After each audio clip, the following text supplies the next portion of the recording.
मुल्क में महंगाई का राज। हुकूमत ने अचानक अवाम पर बड़ा महंगाई बम फोड़ दिया। पेट्रोल की बढ़ती हुई कीमत ने शहरियों के हसान खता कर दिए।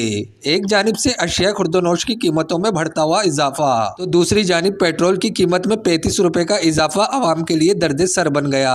हैदराबाद के शहरियों ने वफाकी हुकूमत की जानिब से पेट्रोल की बढ़ाई कीमत को मुस्तरद करते हुए कहा कि अब हमारे पास खुदकुशी के अलावा कोई रास्ता नहीं बचा। पैसे बड़े हैं तो गरीब आवाम कहाँ जाएगी? जिनके पास माल लूटा हुआ माल है, बड़े बड़े गवर्नमेंट मुलाजिम जो बैठे हुए हैं वो बेचारे तनख्वाह से मजबूर है। और जो ये हुक्मरान बैठे हैं इनको अभी यही चाहिए कि सारी आवाम को इकट्ठी करके मार देना चाहिए। ना होगी आवाम ना चिल्लाएगी। हद से ज़्यादा बेगैरती अपना ली। गरीब आदमी तो पिस गया, बल्कि सफ़ेद पोश आदमी भी पिस गया। इनके पास और कुछ नहीं है। अपने केसेस का माफ़ करवाने आए थे वो करवा लिए। बाकी है ना, आवाम चाहे खड़ में जाए भाड़ में जाए, हर चीज़ महंगी कर दी।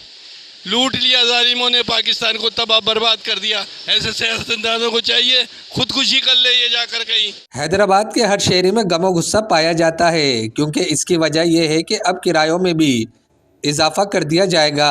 कैमरामैन शाजिब खान के साथ हसन रजा कुरैशी, वश न्यूज़, हैदराबाद।